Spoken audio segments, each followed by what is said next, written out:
Hi friends, ఈ రోజున మనం ఏలూరులోని హోలీ ల్యాండ్ దగ్గర ఉన్నాం. ఈ హోలీ ల్యాండ్ యొక్క ప్రత్యేకత ఏంటి మనం ఇప్పుడు చూద్దాం.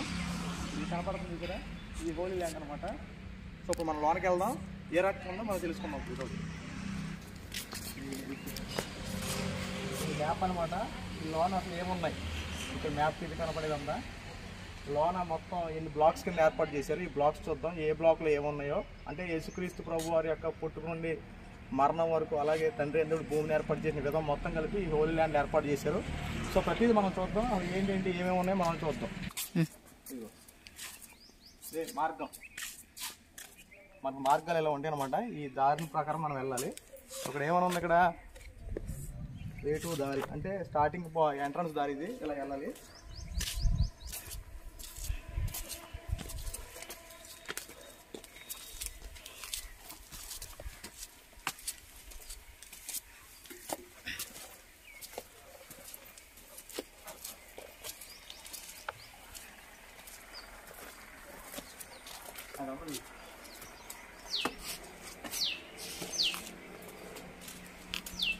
ఓకేనా, నెక్స్ట్ ఇలా రావాలి కిందకి.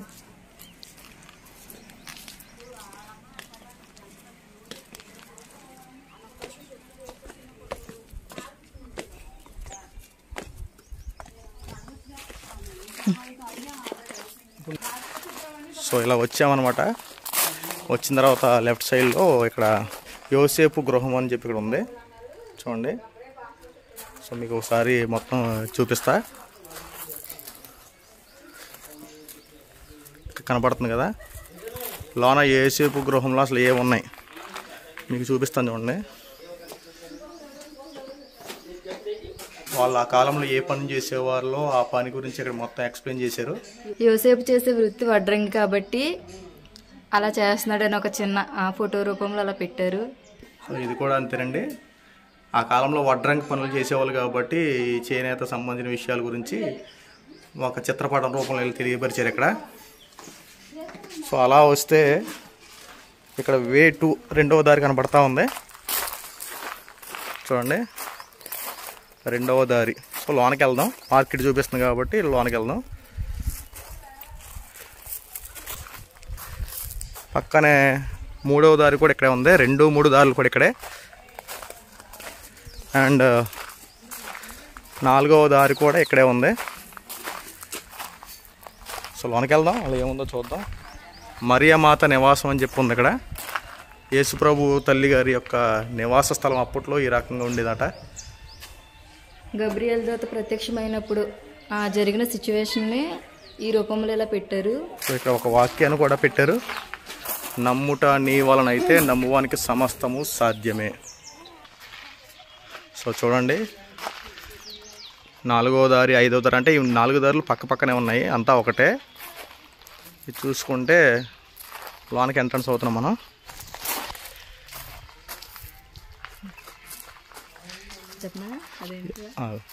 యాకోబు బావి దగ్గర వచ్చాము. యాకోబు బావి అండి. సమరయ స్త్రీ సుకారను బావి దగ్గర సమరయ స్త్రీ నీళ్ళు చేదుకోవడానికి వచ్చినప్పుడు యేసుక్రీస్తు ప్రభు వారు దాహానికి ఇమ్మని అడుగుతారు కదా. సో అదైతే ఇలా ఫిక్స్ చేసి ఇలా పెట్టారు. సో మనం ఇప్పుడు ఇంకా మనం లోనకి వెళ్దాం. ఇక్కడ లోనకి వస్తే ఇక్కడ కూడా మంచి వాక్యం ఒకటి పెట్టారు. ప్రేమ సహనము కలిది, దయగలది, అసూయ కానీ, డంబము కానీ, గర్వము కానీ, స్వార్థ పర్వతము కానీ, కోప స్వభావం కానీ ప్రేమకు ఉండవు. ప్రేమ దోషములు లెక్కింపదు, ప్రేమ కీడునందు ఆనందింపదు, సత్యమునందే అది ఆనందించును. సో మంచి వాక్యాన్ని కూడా వీళ్ళు మంచిగా పొందుపరిచారు. ఇంకా మనం లోనకి వెళ్దాం, చూసారా. సో ఇంక ఇప్పుడు లోనకి వెళ్తున్నాం. దారి 8లోకి వచ్చాము.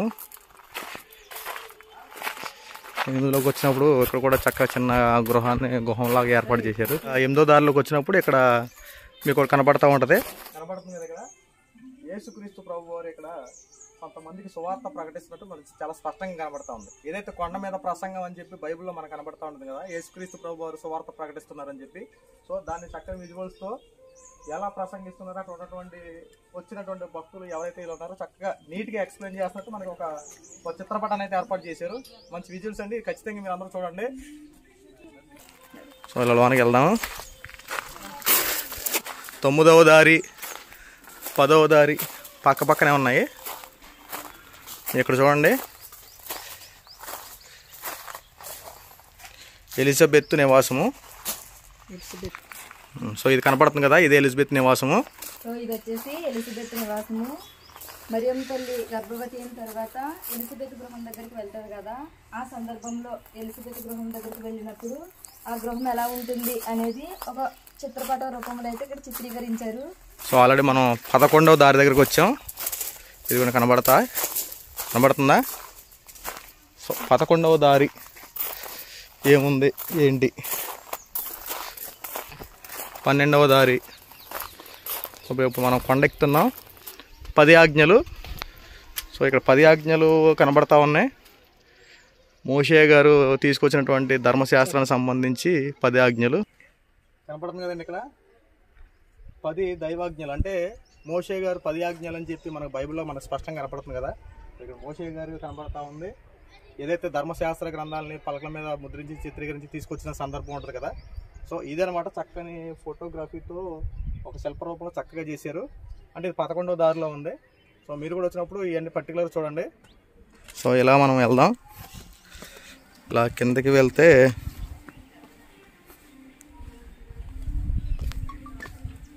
ఇక్కడ మనకి 13వ దారి కనబడుతుంది. సో ఇలా మనం లోనికి వెళ్దాం. సో ఇక్కడ చూసుకుంటే మనకి ఇక్కడ బోర్డు కనబడతా ఉంది, మోషే రాతిని బెత్తముతో కొట్టుట. సో దీని గురించి ఏంటో చూద్దాం. మోషే ఇశ్రాయేలీలను కనాను దేశానికి నడిపించాడు కదా, అలా నడిపిస్తూ ఉన్న సమయంలో వారికి మన్నా కురవడం, ఆ తర్వాత బండ నుండి నీళ్లు రావడం, బండను కొట్టగానే నీళ్లు రావడం ఇలా జరిగాయి కదా. సో ఆ సందర్భాన్ని ఈ రకంగా చిత్రీకరించారు. మోషే కర్రను పట్టుకుని బండను కొడితే దీని నుండి వాటర్ రావడం. 14వ దారిలోకి వచ్చాం. ఇక్కడే ఉన్నాయి కూడా చూద్దాం. ఇక్కడ కంచు స్వరము అని చెప్పి ఇది కనబడతా ఉంది. సో నాకైతే దీని గురించి తెలియదు ఫ్రెండ్స్, మీకు తెలిస్తే కింద కామెంట్ రూపంలో తెలియపరచండి. చూడండి, ఇక్కడ 15వ దారి అని కనబడతా ఉంది. 15వ దారి వచ్చేసి ఇక్కడ చాలా ఎక్సలెంట్, యేసుక్రీస్తు ప్రభువారి జననము ఇక్కడ కనపడతా ఉంది కదా. యేసుక్రీస్తు ప్రభువారి జనన విధానం ఎలాగా అనేది మనం ఆల్రెడీ బైబిల్లో మనం చదువుకున్నాం. క్రిస్మస్ రోజున అయితే బాగా స్పష్టంగా అర్థమవుద్ది. సో యేసుక్రీస్తు పుట్టుక ఈ పక్కన చూసుకుంటే జ్ఞానులు బంగారము, మూలము, సాంబ్రాణి తీసుకొచ్చినటువంటి సిచ్యువేషన్, అలాగే ఇటు సైడ్ గొర్రెల కాపర్లు, అలాగే చక్కగా దోతలు అన్ని నీట్ గా ఒక ప్రజెంటేషన్ అంటే యేసుక్రీస్తు పుట్టుక బాగా ఎక్స్ప్లెయిన్ చేస్తే ఇది ఒక బొమ్మ ద్వారా మనకు అర్థమైపోతా ఉంటుంది. ఇంకా ముందుకెళ్తే ఇక్కడ 16వ దారి అని మనకు కనబడతా ఉంది. దీన్ని కూడా చూద్దాం ఏముంది ఇక్కడ పరిస్థితులు.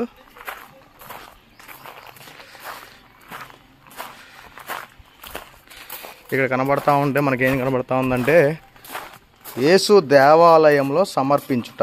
ఇది వచ్చేసి యేసుక్రీస్తు ప్రభు వారికి 8వ రోజు వచ్చినప్పుడు సున్నతి చేయబడడానికి, అంటే యూదులు సున్నతి చేయబడ్డారు కదా. క్రీస్తు ప్రభు వారికి 8వ దినం వచ్చినప్పుడు 2 గువ్వలు, అంటే లేనివారు 2 గువ్వలు సమర్పించి దేవాలయంలో తీసుకువెళ్ళాలి.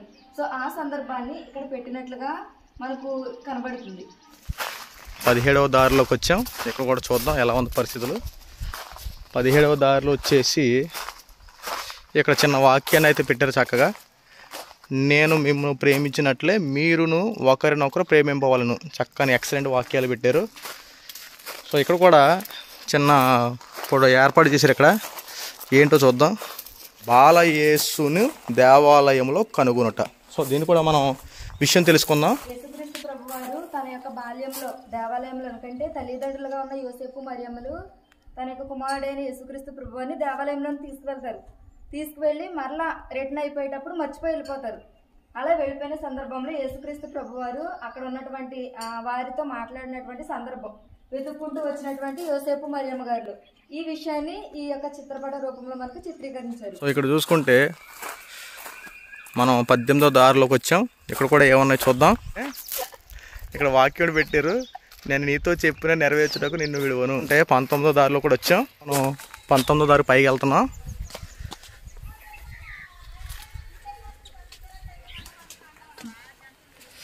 ఇక్కడ ఉందంట ఇది చూడండి,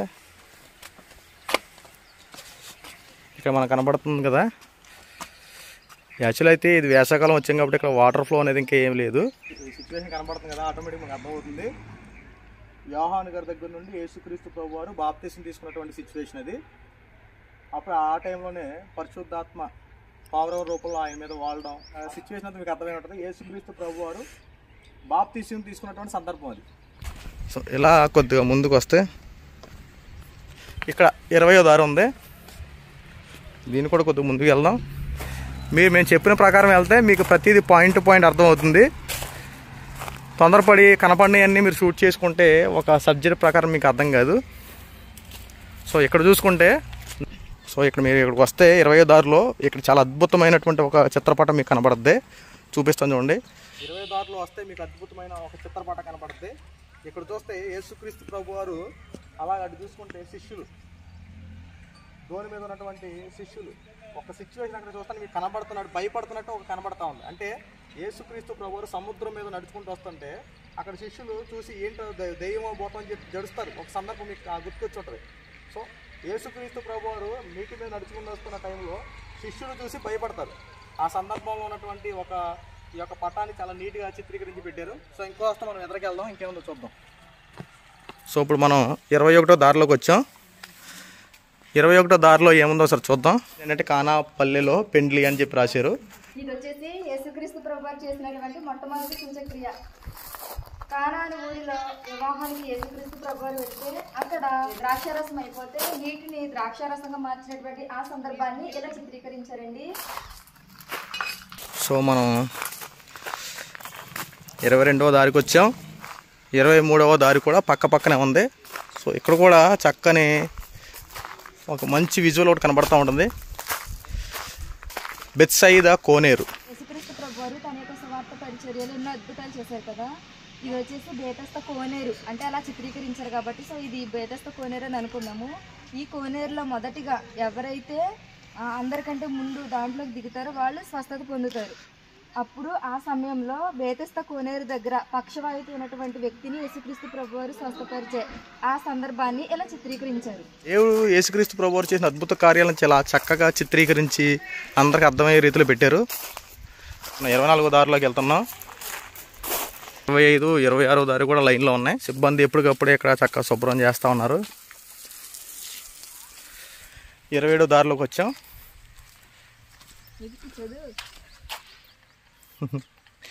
27 అలాగే పక్కన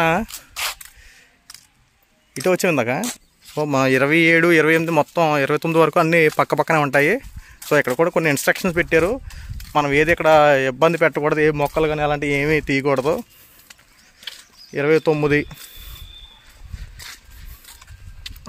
దగ్గర ఇక్కడ చూడండి, యేసుక్రీస్తు ప్రభువారు గొర్రెలు కాయడం కనపడుతుంది కదా. ఈ విజువల్ యేసుక్రీస్తు ప్రభువారు గొర్రెలు కాపరని చెప్పి అంటారు కదా. సో ఇక్కడ మనకి యేసుక్రీస్తు ప్రభువారు కొన్ని గొర్రెల్ని కాస్తున్నారు. ఆ సందర్భాన్ని చక్కగా చిత్రీకరించి పెట్టారు. సో మీకు ఇది కనపడతా ఉంది. నెక్స్ట్ ఇంకా కొద్దిగా ఎదురుకి వెళ్దాం.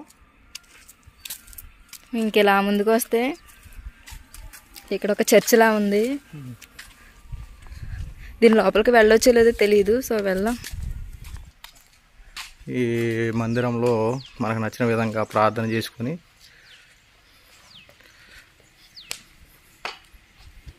చక్కని మందిరాన్ని సింపుల్గా ఏర్పాటు చేశారు కొంతమంది ప్రార్థన చేసుకోవడానికి.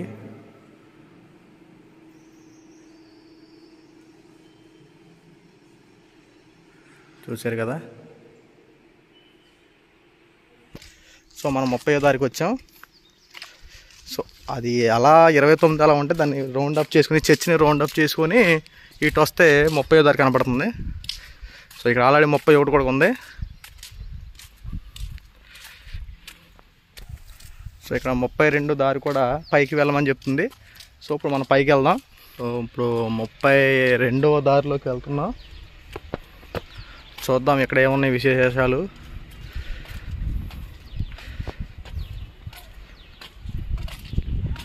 ముప్పై 33వ దారిలో కూడా వచ్చాం.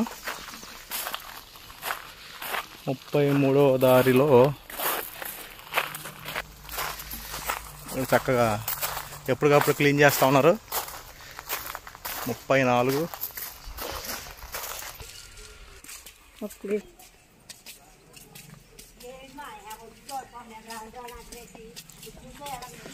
సో ఇక్కడ చూసుకుంటే మరణించిన లాజర్ను బ్రతికించుట. సో యేసుక్రీస్తు ప్రభు వారు అద్భుత కార్యాలు ఒక్కటొక్కటిగా ఏం చేశారు ఒక్కటొక్కటి ఎక్స్ప్లెయిన్ చేస్తూ వచ్చాము. సో ఇలాగొస్తే చూసుకుంటే యేసుక్రీస్తు ప్రభు వారు యేసుక్రీస్తు ప్రభు వారు శిష్యులతో ఆ రోజున సాయంకాలం అయిన తర్వాత ముచ్చటించుకుంటా ప్రజల కోసం సువార్త ఎలా ప్రకటించాలి ఏంటనే ఆ అంశాల గురించి ఇక్కడ ప్రస్తావిస్తున్నట్టు కనబడతా ఉంది. అలాగే రూపాంతరం చెందినట్టు యేసుక్రీస్తు ప్రభు వారు అనే మన బైబిల్లో ఉన్న ఓడో కనబడతా ఉంటుంది. సో దానికి సంబంధించిన విజువల్స్ని చక్కగా ఫోటో రూపంలో పొందుపరిచారు.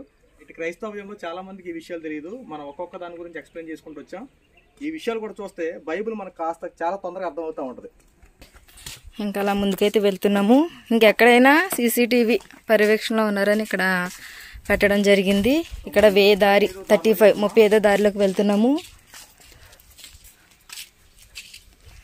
కానీ ఇక్కడ యారో మార్క్స్ కనుక లేకపోతే ఒక చోట నుండి ఇంకొక చోటకు వెళ్ళడానికి కొంచెం ఇబ్బంది అవుతుంది. ఎందుకంటే మేము యారో మార్క్స్ ఉన్నా కొన్నిసార్లు దారి తప్పేసాము. ఫస్ట్ చూసాం కదా మరియమాత నివాసం ఇదంతాను. సో పక్క నుంచి ఇటు వెళ్తున్నాం పైకి.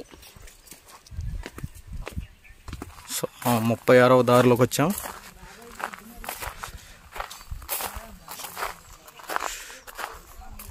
36, 37 ఇక్కడ వాక్యాన్ని కూడా పెట్టారు. నీకు విరోధముగా రూపొందిన ఏ ఆయుధము వర్ధిల్లదని చెప్పి చక్కని కొటేషన్ కూడా పెట్టారు ఇక్కడ.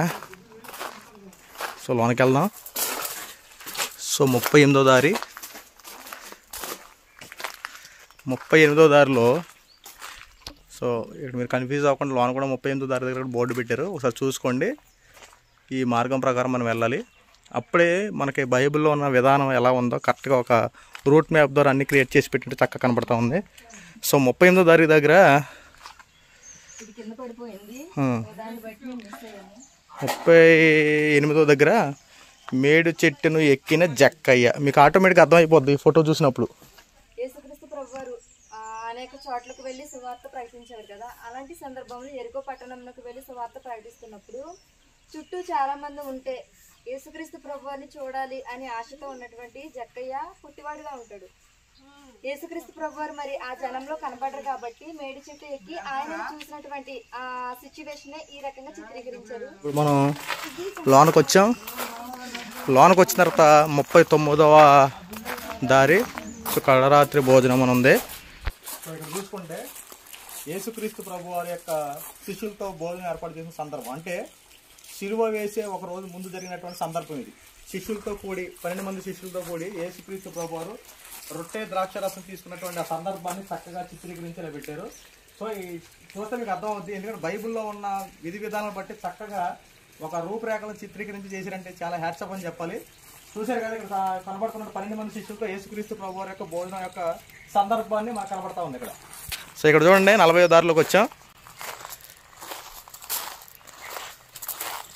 40వ దారిలో పిమ్మట యేసుక్రీస్తు ప్రభు వారు విశ్రాంతి తీసుకున్న సందర్భంలో ఇక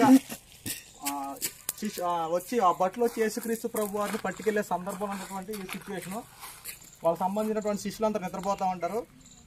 యేసుక్రీస్తు ప్రభు వారు వచ్చి అక్కడికి వెళ్ళి లేపినా సరే లేగని సందర్భం ఇదంతా. మీరు శోధనలో ప్రవేశించుకొని మెలకువగా ఉండి ప్రార్థన చేయండి అని చెప్పి యేసుక్రీస్తు ప్రభు వారు చెప్పే సందర్భం ఒకటి మీకు గుర్తు వస్తుంది. మీరు మెలకువగా ఉండి ప్రార్థన చేయండి, మీరు మెలకువగా ఉండి ప్రార్థన చేస్తేనే మీరు శోధన కాదు, కానీ మీరు నిద్రపోతా ఉన్నారు, ఎంతసేపు నిద్రేనని చెప్పి సందర్భం ఒకటి కనపడుతుంది కదా. ఆ సందర్భానికి సంబంధించినటువంటి విజువల్స్ ఇవి చూసుకోండి. ఇదంతా ఎదురుకు వస్తే గెస్సెమని యేసు ఆవేదన అని చెప్పి ఇక్కడ కనపడుతుంది. యేసుక్రీస్తు ప్రభువారు పట్టబడే రోజు అంటే గెత్సెమనే తోటలో గురువారం రాత్రి ఆయన తన యొక్క బాధను ఆవేదనను తండ్రి అయిన దేవునితో చెప్పుకుంటారు. ఏమనంటే, తండ్రి నీ చిత్తమైతే ఈ గిన్నె నా యొద్ద నుండి తొలగించుమని గెత్సెమనే తోటలో తన యొక్క చెమట రక్త బిందువులుగా కారుతున్నటువంటి ఆ సందర్భాన్ని ఈ రకంగా చిత్రీకరించారండి. మనం ఏదైతే చూస్తున్నామో మనం విన్న వాటికంటే చూసేదాన్ని బట్టి చూస్తే నిజంగా సమయంలో యేసుక్రీస్తు ప్రభువు ఇలా ఆవేదన చెందారనే విషయం మనకు అర్థమవుతుంది. వస్తే 41వ దారి. 41వ దారిలో కూడా ఇక్కడ ఏమున్నాయంటే యేసు నడిచిన సిలువ మార్గం అని చెప్పి కొద్దిగా వస్తే ఇక్కడ యేసుక్రీస్తు ప్రభు వారు చేసినటువంటి తప్పుల గురించి విచారణ జరుగుతుంది ఇక్కడ. ఏం తప్పులు చేశారు, ఏం చేశాడు, అసలు యేసు ఏం చేశాడు, ఎందుకు ఈయన పట్టుకొచ్చి ఇలా నిలబెట్టారని చెప్పి పిలాతు యేసుక్రీస్తు ప్రభు వారి మధ్య జరుగుతున్నటువంటి ఒక సంభాషణ చక్కగా క్రియేట్ చేసి పెట్టారు. ఏదైతే ఒక తీర్పు జరుగుతూ ఉంటది కదా, పిలాతు యేసుక్రీస్తు ప్రభు వారికి అక్కడ ఉన్నటువంటి అందరికి కలిపి అక్కడ ఉన్నటువంటి జనం అందరూ చూస్తా ఉన్న సందర్భంలో ఆ యొక్క తీర్పు అసలు యేసుక్రీస్తు ప్రభు వారికి ఏం జరగబోతుంది అనేది ఎక్స్ప్లెయిన్ చేస్తున్న సందర్భం కాస్త ముందు వద్దాం. పిలాతు చేతులు కడుగుకొనుట అనేది ఉంది. పిలాతు తన యొక్క భార్యకి కళ వస్తుంది. కళ ఏమని వస్తుంది అంటే యేసుక్రీస్తు ప్రభు వారిని అన్యాయంగా సిలువకు అప్పచెప్తున్నారని ఒక కళ వస్తే ఆ కళభావాన్ని తన యొక్క భర్తకు చెప్తుంది, ఆ నీతిమంతుని జోలికి నువ్వు పోవద్దని. ఆ మాటను జ్ఞాపకం చేసుకుని పిలాతు ఈ యొక్క యేసుక్రీస్తు ప్రభు వారిని సిలువ అప్పచెప్తున్నటువంటి ఇది తన కుటుంబం మీదకి రాకూడదని చేతులు కడుక్కుంటున్నటువంటి ఆ సందర్భాన్ని ఇలా చిత్రీకరించారు. ఇంకెలా ముందుకు వెళ్తే యేసు శిరస్సుపై ముండ్ల కిరీటం పెట్టుట, బరబ్బాను సిలువ వేయాలి లేదంటే యేసుక్రీస్తు ప్రభు వారిని ఒక ఆప్షన్ ఇస్తే బరబ్బాను వద్దు యేసుక్రీస్తు ప్రభు వారిని సిలువ వేయాలని అక్కడ ఉన్న ప్రజలందరూ అనడం చేత యేసుక్రీస్తు ప్రభు వారిని సిలువకు అప్పచెప్తే ఆ తర్వాత యేసుక్రీస్తు ప్రభు వారికి ముండ్ల కిరీటం పెట్టినటువంటి ఆ సిచ్యువేషన్ ని ఎలా చిత్రీకరించారు. సో ఇది అయిపోయిన తర్వాత కాస్త ముందుకు వెళ్తే ఆ ముళ్ళ కిరీటం పెట్టిన తర్వాత కొరడాలతో కొట్టి సిలువ వేసి తీసుకెళ్తున్న సందర్భం మనకు కనబడతా ఉంది. ఓకే, కనబడుతుంది కదా. యేసుక్రీస్తు ప్రభు వారు తీర్పు అయిపోయింది, ముళ్ళ కిరీటం పెట్టారు, ఇక మార్గాన్ని ఇక తీసుకెళ్ళి కానీ సిలువ యాగం వేసి నడిపించకుండా తీసుకెళ్తూ కొరడాలతో కొడుతున్న సందర్భం ఇది. ఇదిగోండి యేసుక్రీస్తు ప్రభు వారిని సిలువ వేసి నడిపిస్తున్నటువంటి సిలువ మార్గం ఇది. సో ఈ మార్గం ఒకసారి ఇది కూడా చూడండి ఒకసారి. ఇది కూడా చాలా ఎక్సలెంట్గా పెట్టి, ఎందుకంటే ఆ రోజు ఉన్నటువంటి దారులు ఎలా ఉన్నాయంటే రాళ్ళమయం అనేది అన్ని చాలా చక్కగా క్రియేట్ చేసి చెప్పారు. ఇది చూడండి, అంటే ఇలాంటి మార్గాల్లో యేసుక్రీస్తు ప్రభు వారు నడిపించారు. అంటే ఎంత దారుణంగా ఉన్నాయి చూడండి. రాళ్ళు గొప్పలో ఉన్నటువంటి దారుల్లో యేసుక్రీస్తు ప్రభు వారిని ముళ్ళ కిరీటం పెట్టి సిలువ యాగం చేసి నడిపించారంటే ఎంత దారుణం. సో ఈ దారిలోనే యేసుక్రీస్తు ప్రభు వారిని సిలువ మోస్తూ నడిపించినటువంటి దారిని ఈ రకంగా చిత్రీకరించారు.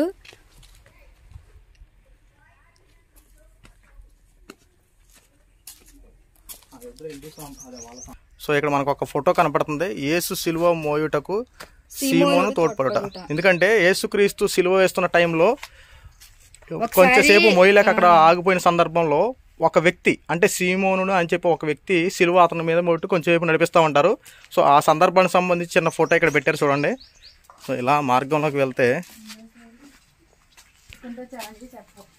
సో ఇలా కాస్త ముందుకు వెళ్తే చూడండి అసలు ఈ రాళ్ళు గొప్పలు అసలు చాలా బాగా తీసారండి. వాళ్ళు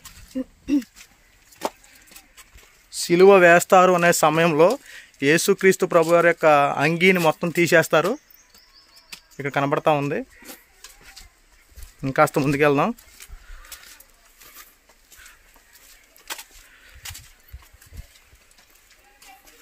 ఇక్కడ చూసుకుంటే యేసుక్రీస్తు ప్రభువారిని సిలువ మీద మేకులతో కొడుతున్న సందర్భం ఇక్కడ మీకు కనబడతా ఉంది. చూడండి, ఇదిగో చూసారు కదా. అంటే ఎప్పటి వరకు మనం చూసిన దాంట్లో యేసుక్రీస్తు ప్రభువారి యొక్క సిలువ యాగం, చేతుల కాళ్ళకి మేకులు కొట్టి సిలువ వేసిన తర్వాత అటు ఒక దొంగని ఇటు ఒక దొంగని పెడతారు. సో ఆ టైంలో ఒక దొంగ మారతాడనమాట. నీ రాజ్యంలో నన్ను జ్ఞాపకం చేసుకొని చెప్పి ఒక దొంగ చెప్పడంతో ఆ దొంగ వెంటనే అక్కడికక్కడే నువ్వు నేడు నిత్యం నువ్వు నాతో పాటు ఉండవు అని చెప్పి దేవుడు చాలా స్పష్టంగా ఒక వ్యక్తి మార్పుకి అక్కడే కారణమైన సందర్భం మనకు కనబడతాం. అదే టైంలో మరియమ్మ గారు వచ్చి యేసుక్రీస్తు ప్రభు వారిని చూస్తున్నటువంటి సందర్భాన్ని కూడా ఇక్కడ మనం చిత్రీకరించి పెట్టారు. చూడండి చక్కని విజువల్స్ ఇదిగోండి. ఒకసారి ఇదంతా చూస్తే సిలువ మీద అయ్యన్నారై అంటే యూదుల రాజైన నజరేయుడైన యేసు అని కొట్టడం కూడా ఇదంతా చిత్రీకరించారు. సో ఒకసారి చూసుకుంటే ఈ కనబడుతున్నటువంటి ప్రదేశం అంతా ఇప్పుడు మీకు చూపించాం కదా, ఇదంతా చక్కని ఒక శిల్ప రూపంలో చక్కగా చెక్కి యేసుక్రీస్తు పుట్టుక నుండి మరణం వరకు ప్రతి విషయాన్ని చక్కగా పొందుపరిచారు. ఇంకా చూద్దానికి ఏమేమి ఉన్నాయో. యేసుక్రీస్తు ప్రభువారు ప్రాణం పోయిన తర్వాత అక్కడ ఉన్నటువంటి శిష్యులు మా యొక్క యేసుక్రీస్తు ప్రభువారి యొక్క దేహాన్ని ఇవ్వమని చెప్పి శిష్యులు అడిగిన టైంలో ఆ శిష్యులు ఆ యొక్క ఉన్నటువంటి భటులు వాళ్ళందరూ ఆ దేహాన్ని ఇవ్వడానికి అంగీకరిస్తారు. సో ఆ సందర్భంలో ఉన్నటువంటి ఫోటో ఇది. దేహం అని చెప్పి చక్కని ఫోటోను ఒకటి చిత్రీకరించారు ఇక్కడ. ఇక్కడ ఇంకా ఆల్రెడీ ఇంకా కొన్ని వర్కులు జరుగుతూ ఉన్నాయి, ఇంకా చేస్తున్నారు. ఇంకా నీట్గా క్రీస్తు ప్రభు వారి శరీరాన్ని సమాధిలో పెట్టి ఒక రాయిని పొర్లిస్తారు కదా, ఆ సందర్భం ఇది.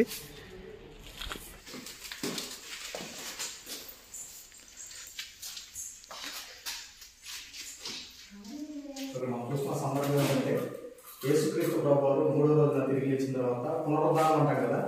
యేసుక్రీస్తు ప్రభు వారు 3వ రోజున తిరిగి లేచి పరలోకానికి ఆరోహణం, అంతే, తిరిగి లేచి శిష్యులతో ఒక టైం దేవదూతలను తీసుకొచ్చి ఆరోహణ సందర్భంలో ఉన్నటువంటి ఒక చక్కని ఫోటో కూడా మనకి ఇక్కడ పొందుపరిచారు. ఇక్కడ కాబట్టి చూడండి, ఎందుకంటే బైబిల్లో చాలా మంది ఈ విషయాలు తెలియదు. ఇలాంటి ఫోటోలు కనుక మనం చూస్తా ఉంటాం, దేవుడు ఇలా పుట్టుకుని మరణం వరకు ఇలా జరిగిందా, యేసుక్రీస్తు ప్రభు వారిని వాళ్ళు భూమి మీదకి వచ్చారు, మన పాపం కోసం చనిపోయారు, తిరిగి లేచి పరలోకానికి ఆరోహణం అయ్యారు, మనందరం దేవుడి కోసం బ్రతకడానికి చక్కని నిదర్శనంతో ఇంట్లో మన ఫోటోలన్నీ చక్కగా చూసాము, తిరిగిరించారు. ప్రతిదీ శిల్ప రూపంలో తిరిగివచ్చారంటే ఇది మామూలు విషయం కాదు. రాబో రోజులు మీరు అందరూ కూడా ఒకసారి చిత్రీకరణ అందరూ సందర్శించండి. ఇక్కడతో ఈ వీడియో పూర్తయింది. అందరికి ప్రోగ్రామ్ ఉన్నాము, హాల్ కట్టుకొని మెమోరియల్ అని చెప్తాము. మా ప్రతి వాళ్ళు ఏం ఆలోచించారంటే ఒకటి ఏదన్నా కాంక్రీట్ గా, మా ఫౌండర్ కూడా ఇక్కడే చనిపోయారు ఏలూరులోనే, ఇటలీ నుంచి వచ్చినటువంటి వాళ్ళు ఫాదర్ పాస్కాలి అని, ఇక్కడే చనిపోయిన ప్లేస్ కాబట్టి వాళ్ళ దాంతో కూడా మన 100 సంవత్సరాల సందర్భంగా ఇది నిర్మిస్తే బాగుంటుంది అని చెప్పేసి ఈ రకంగా నిర్మించాం. చాలా కష్టమైంది, ఒక ఎత్తయ్యా, దాన్ని మెయింటైన్ చేయటం ఒక ఎత్తు అవుతుంది. ఇప్పుడు మేము 30 రూపాయలు టికెట్ పెట్టాం, ఎంతమంది వస్తే మనకు వస్తాయి చెప్పండి, 1 lakh శాలరీస్ అయ్యా. మెయింటెనెన్స్ కాకుండా ఇక్కడ ఇప్పుడు ఎక్కడ చూసినా పనులు ఉండాల్సిందే, క్లీన్ చేయాల్సిందే, తర్వాత చేయాల్సిందే, రోజు చేయాల్సినటువంటి పనే. కొంతమంది అంటారు 30 రూపాయలు ఎందుకు, మీరు దేవుణ్ణి నమ్ముతున్నారంటే ఏమంటా కదా, నేను ఒకసారి నాకు కూడా ఓపిక జవాబు చెబుతాను. కానీ మొన్నంటే అవునయ్యా మేము అమ్ముకుంటున్నాం, నువ్వు కొనుక్కోబాకయ్యా అని చెప్పాను, అంతే కదా.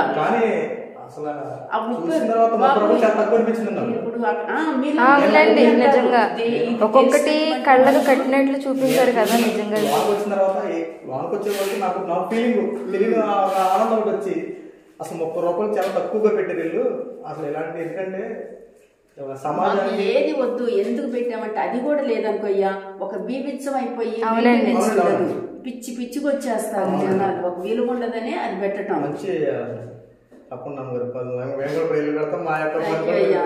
అభివృద్ధి చెందాలని ప్రార్థన చేసుకోండి. అనేక మంది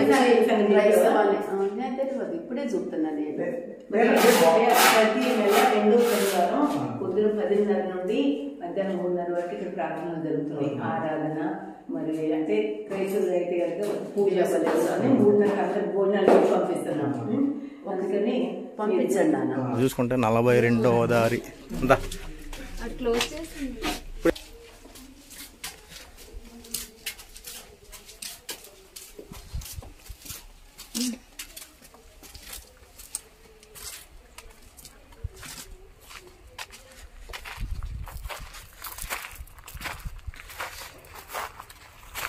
ఇంకైతే ఇంకా ఏమీ లేదు. ఇంకా వీడికి సంబంధించిన టైప్ ఇవన్నీ. ఈ అపోస్తలుడైన తోమా యేసుక్రీస్తు ప్రభువుని కనుగొన్నటువంటి విషయం మ్యాక్సిమం బైబిల్ గురించి తెలిసిన వాళ్ళందరికీ కూడా తోమా గురించి తెలుస్తుంది. ఎందుకంటే అవిశ్వాసి, అల్ప విశ్వాసి, అసందేహి అంటారు కదా. సో ఆ తోమా యేసుక్రీస్తు ప్రభువారి చేతిలో వేలు పెట్టి ఆయన ప్రక్కలో వేలు గుంచి చూస్తేనే కానీ ఈయన యేసని నేను నమ్మనని చెప్పిన తర్వాత యేసుక్రీస్తు ప్రభువారు వచ్చినప్పుడు పట్టుకునే ఆ సందర్భాన్ని ఇక్కడ ఇలా విజువల్స్ రూపంలో చూపించారు. బాగా స్టార్ట్ అయ్యి ఎండింగ్ రాబోతా ఉన్నాం.